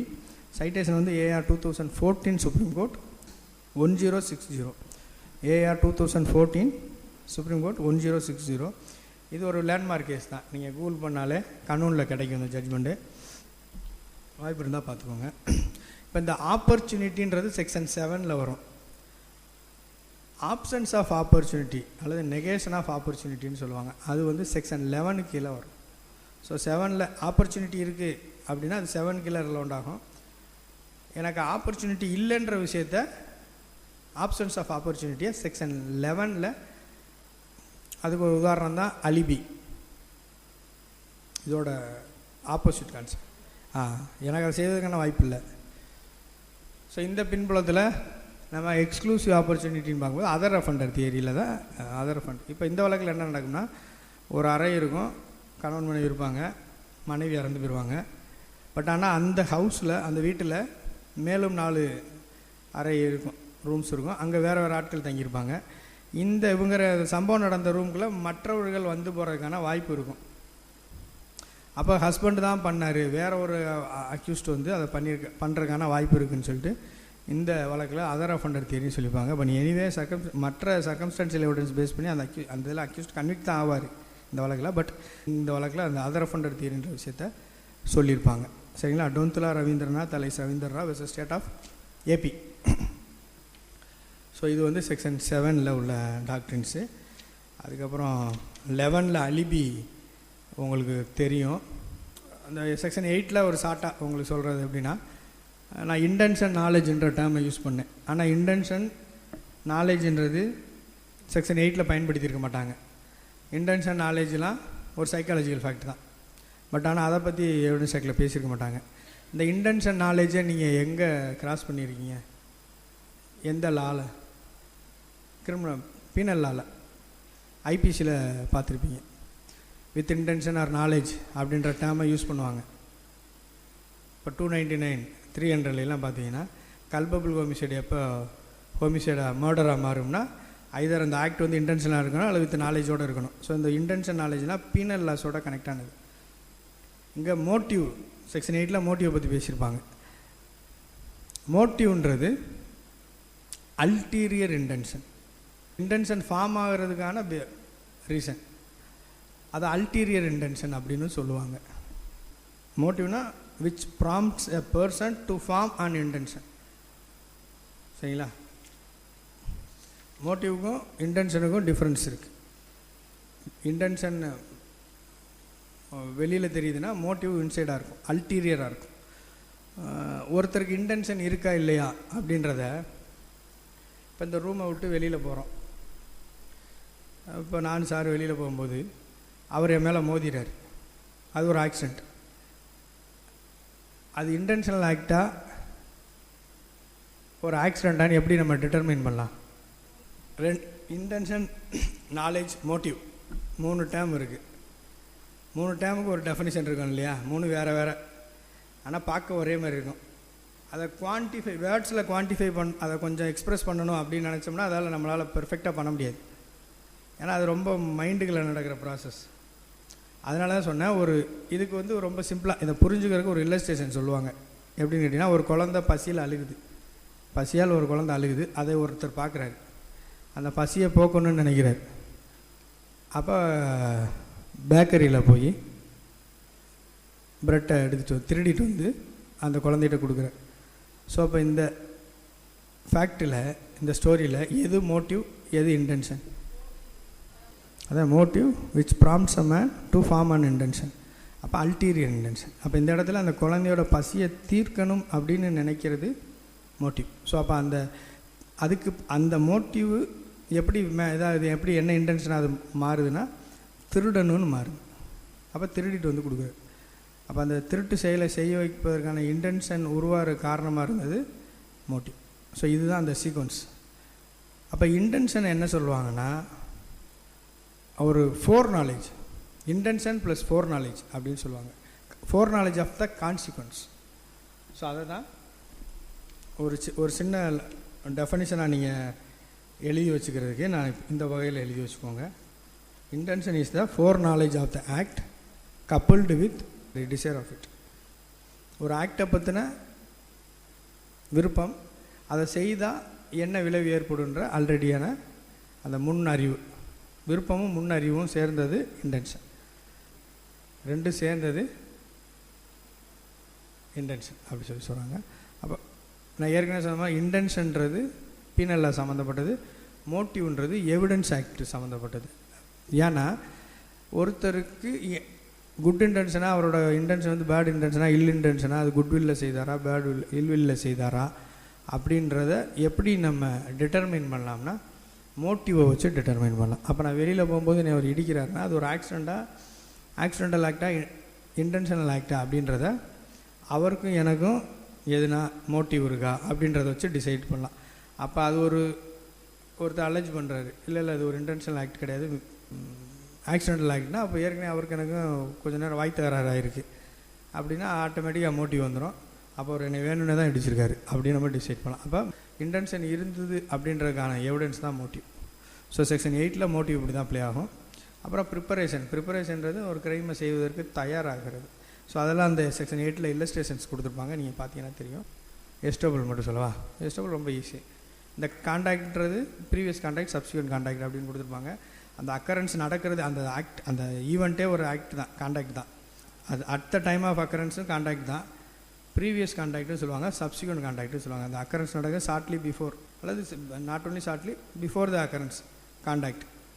அப்புறம் அந்த அக்கரன்ஸில் ஆன் அக்கரன்ஸ், அது ஒரு கான்டாக்ட். அப்புறம் சப்சிக்வெண்ட் கான்டாக்ட், அந்த அக்கரன்ஸ் நடந்து முடிஞ்சுக்கணும், சப்சிக்வெண்ட் கான்டாக்ட். இந்த மூணுக்குமே டிஃப்ரென்சஸ், அதோட கான்சிக்வன்சஸும் அதோட இம்பேக்டும் ஒவ்வொன்றுக்கும் ஒரு இம்பேக்ட் இருக்குது. இப்போ நீங்கள் அந்த ஆக்டை ப்ரீமெடிடேட்டட் மர்டர் அப்படி சொல்லுவாங்க, அதே மாதிரி ரொம்ப ப்ரூட்டல் மர்டர்னு சொல்லுவாங்க. அப்புறம் ஸோ இதெல்லாம் வந்து என்னென்னு பார்த்துக்கிட்டிங்கன்னா, இந்த ரேரஸ்ட் ஆஃப் ரேர் கேசஸ்லாம் போகுது பார்த்தீங்களா? ஸோ இதெல்லாம் இந்த கான்டாக்டை பேஸ் பண்ணி தான் வரும். அந்த அக்யூஸ்ட் வந்து ப்ரீவியஸாக அப்படி நடந்துக்கிட்டாரு. இப்போ ஸ்டாக்கிங் பண்ணுவாங்க, இப்போ நீங்களாம் பார்த்துருப்பீங்க. ஸ்டாக்கிங் பண்ணி பார்த்துட்டு ஏதாவது ஒரு மோட்டிவில் ரொம்ப ப்ரூட்டலாக கொலை பண்ணி அந்த பாடியை வந்து ரொம்ப இன்ஹியூமனாக டிஸ்போஸ் பண்ணியிருப்பாங்க. இப்போ டிபெண்ட்ஸ். கொஞ்ச நாளுக்கு முன்னாடி ஒரு நியூஸில், ஒரு தீபாவளி சமயம் நினைக்கிறேன், ஒரு நியூஸ் வந்தது. அதில் டெல்லியில் நினைக்கிறேன், டெல்லியும் ராஜஸ்தான் இருந்ததில், அந்த ஹஸ்பண்டை ஒரு பொண்ணு, அந்த பொண்ணோட பேரமரோடு சேர்ந்து கொலை பண்ணி ட்ரம்முக்குள்ள வச்சு காங்கிரீட்டை போட்டு மூடிடுச்சு. கேட்டிங்களா? ஸோ இதெல்லாம் ப்ரூட்டலாக பண்ணுறது ஒரு நியூஸில் வந்தது. அப்புறம் கனிமூன் கூட்டிகிட்டு போய் அதெல்லாம் ப்ரூட்டலாக அந்த ரேரஸ்ட் ஆஃப் ரேர் கேசஸில் வர்றது, அது ஒரு மர்டர், ப்ரீமெடிடேட்டட் மர்டர்ன்ற கேட்டகரியில் போயிடும். இன்னொரு நியூஸ் வந்தது, ஹஸ்பண்டை முற்றக்கண்டு நார்த் ஈஸ்ட் ஸ்டேட், ஒரு ஸ்டேட்டில் ஹனிமூனுக்கு கூட்டிகிட்டு போய் அங்கே அந்த பொண்ணோட லவ்வர் வந்து அங்கே ஆள்களை செட் பண்ணி கொலை பண்ணி காட்டுக்குள்ளே போட்டுட்டு, திரும்ப அந்த அம்மா வந்து என்னை திருடிட்டு என் கணவரை இது பண்ணிட்டாங்க, அடித்து போட்டாங்க, எங்கேன்னு தெரில அப்படின்ற மாதிரி. ஸோ இதெல்லாம் வந்து conduct, previous, subsequent, at the time of occurrence. இந்த கான்டாக்ட் தான் குவாண்டம் ஆஃப் சென்டென்ஸு, கில்ட்டை டிசைட் பண்ணுறது. ஸோ இந்த ஆஸ்பெக்ட்ஸ்லாம் நம்ம செக்ஷன் 8 வரக்கூடிய கான்டாக்ட் வரும், ப்ளே பண்ணும். இப்போ சப்சிக்வெண்ட் கான்டாக்ட்ன்றது உங்களுக்கு என்னன்னு கேட்டிங்கன்னா, நீங்கள் அக்கரன்ஸ் நடந்து முடிஞ்சோடனே எப்படி நடந்துக்கிறாங்க, பட் பாடியை டிஸ்போஸ் பண்ணுவாங்க, போய் அப்ஸ்காண்ட் ஆயிடுவாங்க. அப்ஸ்காண்டன்ஸ் வந்து ஒரு சப்சிக்வெண்ட் கான்டாக்ட் தான். தடயத்தை அழிப்பாங்க, சாட்சிகளை மிரட்டுவாங்கன்னா யாராவது பார்த்துட்டா அவனையும் சேர்த்து ஏதாவது செஞ்சு விட்றது. இல்லை, அது மேபி ட்ரையலில் இருக்குது, ட்ரையலில் தான் இருக்குது, இப்போ தான் நடந்துச்சு. இன்னும் பனிஷ்மெண்ட் ட்ரையல் முடிஞ்ச மாதிரி தெரியல. நான் சொல்கிறேன், அவங்க எந்த அளவுக்கு அவங்களோட அந்த அக்கரன்ஸில் அவங்களோட கான்டாக்ட்லாம் எப்படி ரிஃப்ளெக்ட் ஆகுது, அந்த கான்டாக்டை நம்ம எப்படி ஃபிக்ஸ் பண்ணலாம், previous, subsequent and at the time of occurrence அப்படின்னு சொல்கிறது. அப்புறம் இந்த லாஸ்ட்டு சீன் தியரின்றது ப்ரீவியஸ் கான்டாக்டில் வரும். அந்த அக்யூஸ்டையும் அந்த விக்டிமையும் கடைசியாக சேர்ந்து பார்த்தது. ஸோ அப்போ அந்த கடைசியாக சேர்ந்து பார்த்த அந்த டைமுக்கும் அந்த அக்கரன்ஸ் டைமுக்கும்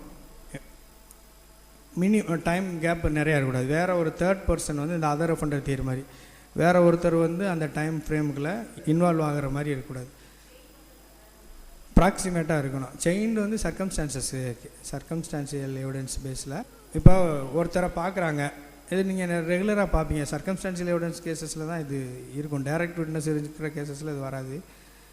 அந்த அக்யூஸ்டை அதுக்கு தேவை இருக்காது. அந்த அக்யூஸ்டு ஒருத்தர் சொல்கிறாரு, ஒரு 8 மணிக்கு அப்புறம் அவரை பார்க்கவே இல்லைன்னா, அந்த 8 மணிக்கு அவரும் அந்த 2 பேரும் சேர்ந்து இந்த பக்கம் போனாங்க, நான் பார்த்தேன், அதுக்கப்புறம் அவர் இறந்து போயிட்டார். அப்போ டைம் ஆஃப் டெத்தை ஃபிக்ஸ் பண்ணும்போது அந்த டைம் கேப் வந்து ரொம்ப மினிமலாக இருக்கும். வேறு ஒரு பர்சன் வந்து இன்வால்வ் ஆகிருக்க முடியாது அந்த அக்கரன்ஸ். ஸோ இதை வந்து லாஸ்ட் சீன் தியரின்னு சொல்லுவாங்க. இது ஒரு குரூசியல் பீஸ் ஆஃப் எவிடன்ஸ் தான் சர்க்கம்ஸ்டான்ஸில், இது ஒரு குரூசியல் லிங்க். ஸோ இது நீங்கள் இப்போ செக்ஷன் 8 இந்த ஆஸ்பெக்டில் பார்க்கலாம். அப்புறம் கான்டாக்டில் ஸ்டேட்மெண்ட்டுன்னு நான் சொன்னேன் பார்த்தீங்களா, ஜென்ரலி நீங்கள் அந்த செக்ஷன் 8 எடுத்து பார்த்தீங்கன்னா டஸ் நாட் இன்க்ளூட் ஸ்டேட்மெண்ட்ஸ்னு கொடுத்துருப்பாங்க அந்த எக்ஸ்ப்ளனேஷன் 1. பட் ஆனால் சில நேரங்களில் அந்த ஸ்டேட்மெண்ட் வந்து கான்டாக்டாக வரும். எப்படின்னு கேட்டிங்கன்னா, அந்த இல்லஸ்ட்ரேஷனை நீங்கள் பின்னாடி கொடுத்துருப்பாங்க. கம்ப்ளைனிங் நேச்சரில் இருக்கக்கூடிய ஸ்டேட்மெண்ட்ஸ் கான்டாக்டாக வரும் அப்படி சொல்லுவாங்க. கம்ப்ளைனிங் நேச்சரில் அல்லது அந்த ஸ்டேட்மெண்ட்டு வேறு ஒரு வகையில் ரிலவெண்ட் ஆகுது. அதாவது எப்படி கேட்டிங்கன்னா, இப்போ செக்ஷன் 6 ரிஸ்க் ஸ்டேவாக வருது, ஒரு டையிங் டிக்ளரேஷனாக வருது, இந்த மாதிரி. பட் ஜென்ரலி ஸ்பீக்கிங் கான்டாக்டில் ஸ்டேட்மெண்ட்ஸ் வராது. ஏன்னா நான் ஏற்கனவே உங்கள்கிட்ட ஒன்று சொன்னேன், எவிடன்ஸ் ஆக்டில் ஸ்டேட்மெண்ட்டுன்னு வந்துட்டு அதை கொஞ்சம் ஸ்ட்ரிக்டாக தான் பார்ப்பாங்க. அதை ஒரு லிபரலாக பார்க்க மாட்டாங்க. அந்த ஸ்டேட்மெண்ட்டை ப்ரூவ் பண்ணுறதுக்கு ஒன்றா இதர் எக்ஸப்ஷன் டு ஏசிய ரூலாக இருக்கணும் அல்லது பெர்மிஷன் இருக்கணும். இப்போ செக்ஷன் 8 இந்த கம்ப்ளைனிங் நேச்சரில் இருக்கக்கூடிய ஸ்டேட்மெண்ட்ஸ் கான்டாக்டில் வரும்.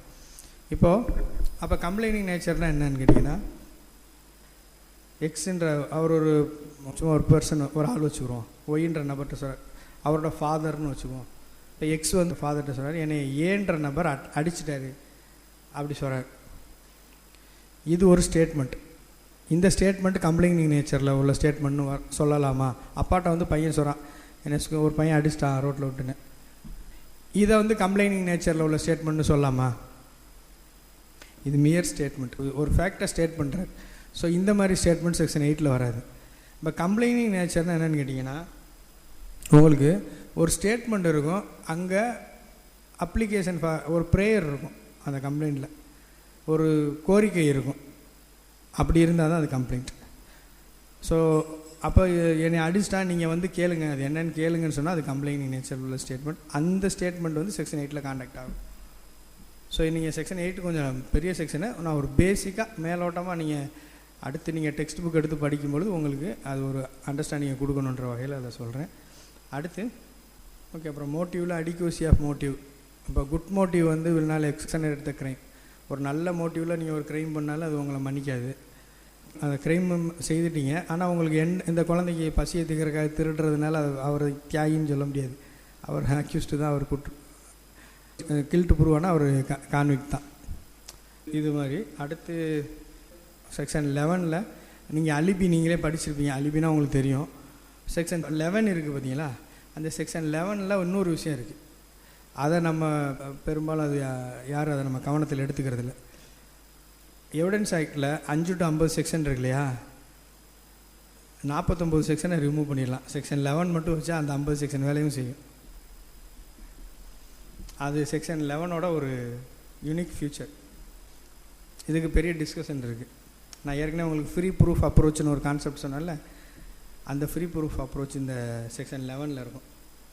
அதுலேயும் குறிப்பாக அந்த subsection 2 facts not otherwise relevant are relevant if by themselves or in connection with other facts they make the existence or non existence of any fact in issue or relevant fact highly probable or improbable. அந்த பேராவுக்கு அந்த என்ன meaning சும்மா டைரெக்டாக சொல்லுங்கள், legal meaning சொல்ல வேண்டாம், டைரெக்டாகவே நம்ம அந்த மேலே உள்ள வரியோட சேர்ந்து fact not otherwise relevant if by themselves or in connection with other facts they make the existence or non existence of any fact in issue or relevant fact highly probable or improbable. அப்போ ஒரு fact இருக்குது, அந்த fact என்ன செய்யுதுன்னா அது irrelevant fact. நம்ம section 5 என்ன பார்த்தோம்னா அண்ட் ஆஃப் நோ அதர்ஸ்ன்னு பார்த்தோம். ஒன்று ஃபேக்ட் இன் இஷ்யூவாக இருக்கணும் அல்லது ரிலவெண்ட் ஃபேக்டாக இருக்கணும். ஃபேக்ட் இன் இஷ்யூன்றது depends upon the facts and circumstances the each case. அது n number of facts in issue இருக்கலாம். பட்டு ரிலவெண்ட் ஃபேக்ட்னா 50 தான் இருக்குது, 5 to 55. அப்போ வேறு எதுக்கும் எவிடன்ஸ் கொடுக்கக்கூடாது. அப்போ அப்படி சொல்லிவிட்டு section 11 fact otherwise facts not otherwise ரிலவெண்ட்டாக ரிலவெண்ட்டுன்னு சொல்லியிருக்காங்க. அப்போ தொடர்பில்லாத ஒரு பொருண்மை தொடர்புடையதாக ஆகுது. அந்த பொருண்மை தொடர்பில்லாதது அது தொடர்புடையதாகுது. 5 to 50 தான் இருக்குது. அதில் 2 காம்போனன்ட் இருக்குது, சப்செக்ஷன் 1, 2. 2 என்ன சொல்கிறாங்க, if by themselves in connection with other facts they make the existence or non existence highly fact in relevant fact highly probable or improbable. Probability வந்துருச்சா ஃப்ரீ ப்ரூஃப் அப்ரோச்சில். ஹேவிங் ஹை ப்ரோபேட்டிவ் வேல்யூன்னு ஒன்று பார்த்தோமா. இப்போ ஒரு fact இருக்குங்க, அந்த ஃபேக்டை பார்க்கும் பொழுது ஒரு பொருண்மை இருக்குது அல்லது இல்லை அப்படின்னு சொல்கிற வகையில் இருக்குது. அப்படி இருந்துச்சுன்னா அது ரிலவெண்ட் ஃபேக்ட். இதை யார் டிட்டர்மைன் பண்ணுறது? ஒரு பொருண்மை இன்னொரு பொருண்மையை இருக்குன்னு சொல்லுதுன்றதையோ இல்லைன்னு சொல்கிறதையோ யார் தீர்மானிக்கிறது? அப்போ இன்டைரக்டாக ஃப்ரீ ப்ரூஃப் அப்ரோச் மாதிரி ஆயிடுச்சா? இன்னொரு விஷயம் என்னென்னா, இந்த 5 to 50 எல்லா செக்ஷனுமே ஒரு பொருண்மை இருக்குன்னு சொல்கிறதையோ இல்லைன்னு சொல்கிறதையோ நிறுவுறதுக்கான வேலையை தான் பார்க்குது. அந்த ரிலவன்ட் ஃபேக்ட் என்ன ஒர்க் பண்ணுது? ஒரு ஃபேக்ட்டு இருக்குன்னு சொல்கிறதுக்கு பயன்படும் அல்லது இல்லைன்னு சொல்கிறதுக்கு பயன்படும். அது ஸ்பெசிஃபிக்காக சொல்லும். ஒரு இப்போ டெஸ்ட் ஐடென்டிஃபிகேஷன் பரேடு, ஒரு மோட்டிவ், ஒரு ப்ரிப்பரேஷன், ஒரு opportunity, forming part of the same transaction, இப்படின்னு ஒரு பேர் வைக்கிறோம் நமக்கு. இப்போ டையிங் டிக்ளரேஷன், அட்மிஷன். அப்போ ஒரு ஃபேக்டை வச்சு நம்ம ஸ்பெசிஃபிக்காக இது ஹைலி ப்ராபபிள், ஹைலி இம்ப்ராபபிள்ன்ற வேலையை தான் அது பண்ணுது. செக்ஷன் 11 உள்ள சப்செக்ஷன் 2 அந்த 49 செக்ஷனோட வேலையும் செய்கிற மாதிரி இருக்குது. நீங்கள் இந்த இல்லஸ்ட்ரேஷனை படிச்சீங்கன்னா தெரியும். ஸோ இது வந்து இதுக்கு நிறைய இன்டர்பிரேஷன்ஸ் இருக்குது. ஸோ இது அந்த 11 வந்து சப்செக்ஷன் 2 வச்சுட்டு அதை 11 முடிச்சுட்டு 49 செக்ஷனை ரிமூவ் பண்ணலாமா வேணாமான்றது ஒரு பெரிய டிஸ்கஷன் இருக்குது. பட் இந்த ஆஸ்பெக்டில் நீங்கள் 11 அப்ரோச் பண்ணிக்க மாட்டீங்க. The question is whether A committed a crime. A ஒரு கிரைமை பண்ணிட்டாரா அப்படின்றது தான் கேள்வி. The circumstances are such that the crime must have been committed either by A, B, C or D. Every fact which shows that the crime could have been committed by no one else and that it was not committed by either B, C or D is relevant. இப்போ ஏக்கு ஏ குற்றம் செய்திருக்காரா அப்படின்றது தான் கேள்வி. ஆனால் அப்போ first அவங்க என்ன சொல்கிறாங்க, இந்த குற்றத்தை ஏபிசிடி 4 பேர் தவிர வேறு யாரும் செய்திருக்க முடியாது. அப்போ ப்ராபபிள் ஃபஸ்ட்டு ஒரு ப்ராபபிலிட்டியை கொண்டு வராங்க. ஏபிசிடி 4 பேரை தவிர வேறு யாரும் பண்ணியிருக்க முடியாது. இப்போ ஒரு 10 பேர் இருக்காங்கன்னா ஒரு 4 மிச்சம் 6 பேரை எலிமினேட் பண்ணிட்டாங்க. அப்போ ஃபஸ்ட்டு ஸ்டெட்டில் 4 பேரை மட்டும் ஃபிக்ஸ் பண்ணுறாங்க. அடுத்து செகண்ட் இதில் என்ன பண்ணுறாங்க பார்த்தீங்கன்னா 3 பேர் செய்யலைன்றதை ப்ரூவ் பண்ணுறாங்க. ஏன் செஞ்சார்னு அதில் கடைசி வரைக்கும் ப்ரூவ் பண்ணல. அப்போ ஹைலி ப்ராபபிள் ஆக்குறாங்க. அப்போ நீங்கள் இது ஒரு மெத்தட் ஆஃப் மேக்கிங் ப்ராபபிலிட்டி. நீங்கள் இது மாதிரி எத்தனையோ வகையில் நீங்கள் ப்ராபபிள் ஆக்கிட்டே போகலாம்ல. உங்களோட imagination is the limit. So இந்த மாதிரி செக்ஷன் 11 இப்படியான ஒரு டிஸ்கஷன் இருக்குது அப்படின்னு சொல்கிறேன். இதுக்கப்புறம் இருக்குது, நீங்கள் பேசிக் லெவலில் இருக்கிறதுனால. ஏன்னா நீங்கள் அலிபி படிப்பீங்க, இன்கன்சிஸ்டன்ட் ஃபேக்ட் படிப்பீங்க. ஸோ அதெல்லாம் டெக்ஸ்ட் புக்லேயே படிப்பீங்க. இது இப்படி ஒரு டைமென்ஷன் செக்ஷன் 11க்கு இருக்குது அப்படின்ற வகையில் அதை பார்த்துக்கலாம். So thank you for your patience.